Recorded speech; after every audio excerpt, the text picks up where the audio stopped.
কি এই hit and run বিল? ভারতীয় ন্যায় সংহিতার 104 নম্বর ধারাকেই বলা হচ্ছে হিট অ্যান্ড রান আইন। গাফিলতির জন্য মৃত্যু ঘটলে এই আইনে শাস্তিমূলক ব্যবস্থা গ্রহণের কথা বলা হয়েছে। এই আইনের ধারায় বলা হয়েছে, গাড়ি চালকের গাফিলতিতে যদি কোনো ব্যক্তির মৃত্যু হয়, সেই ক্ষেত্রে সর্বোচ্চ 5 বছরের কারাদণ্ড দেওয়া যেতে পারে, সেই সঙ্গে জরিমানাও করা যেতে পারে। আর যদি দুর্ঘটনার পর চালক সেখান থেকে পালায় বা পুলিশ কিংবা জেলা শাসককে ঘটনার পরপরই খবর না দেওয়া হয়, তাহলেই শাস্তির পরিমাণ আরও বাড়বে। সেক্ষেত্রে 10 বছর পর্যন্ত কারাদণ্ড এবং 7 লক্ষ টাকা পর্যন্ত জরিমানা আরোপ করা হতে পারে। সারা দেশব্যাপী এই হিট অ্যান্ড রান বিলের বিরুদ্ধে বিক্ষোভ কর্মসূচি পালন হচ্ছে। তারই অঙ্গ হিসেবে বুধবার ত্রিপুরা প্রাইভেট ট্রান্সপোর্ট মজদুর মহাসংঘ এই বিলের বিরুদ্ধে প্রতিবাদ কর্মসূচি পালন করে সিটি সেন্টারের সামনে।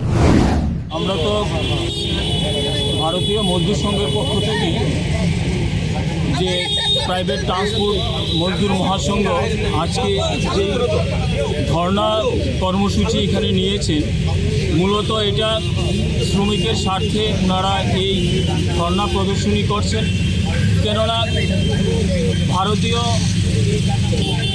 সংবিধানে একটা প্রস্তাব এনেছে যে হিট অ্যান্ড রান, যেটা শ্রমিকের কল্যাণে একদম আসবে না, শ্রমিকের বিরুদ্ধে আসবে। এমনিতেই এই শিল্পটা করুণ অবস্থায় যাচ্ছে, এমনিতেই শিল্পর মধ্যে কেউ কাজ করতে আসছে না।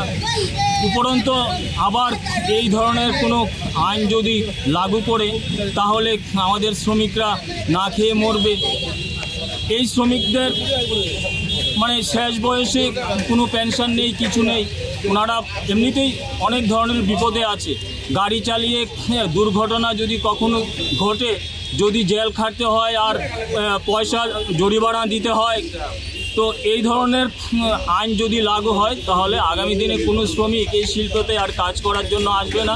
এই কারণে মাননীয় গৃহমন্ত্রী মহোদয়ের কাছে আমাদের বিনম্র আবেদন রাখছি যে আপনারা এই ধরনের আইন লাগু করবেন না, তাহলে আমরা শ্রমিকরা বিপন্ন হয়ে পড়ব।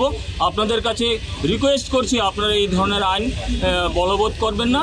আমাদের স্বার্থ নিয়ে আপনারা একটু ভাবুন, আমরা যাতে ভালোভাবে বাঁচতে পারি।